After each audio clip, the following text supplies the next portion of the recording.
I was brought up in a really musical household. You know, our family reunions were basically jam sessions, or they always ended up that way. I'd put Dad's boots on and grab some ukulele that was laying around that had no strings on it and put on a concert. I sang my first solo in church when I was 3. So I grew up with that music, and I found the blues on my own. It just felt like it was about real life, real people and real struggles and real things to celebrate.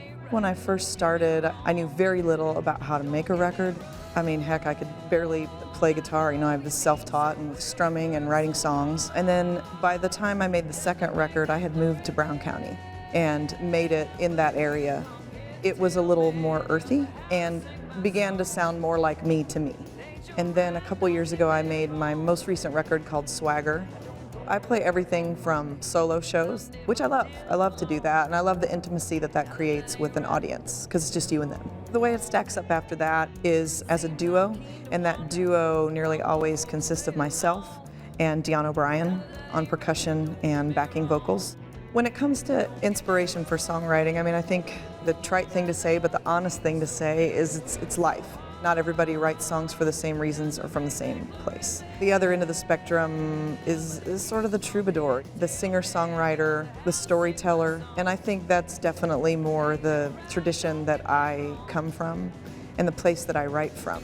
And I would say that all the songs, whether directly being autobiographical or not, are at least connected to my life in some way. It's watching someone else's life or someone else's struggle or celebration and trying to dig deep. I try to file off all of the particular edges that are all about me in a way that then I can distill it down to a more universal part of the human condition. One of my goals is to have the listener be able to plop themselves in the song and imagine that it's about them.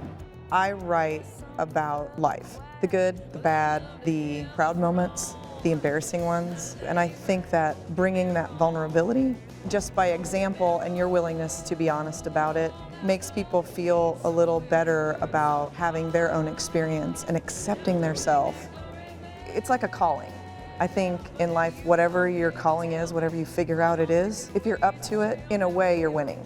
I don't know that I could feel any level of contentment doing anything else. It feels wrong not to be plugging myself back into that experience and sharing that experience with people.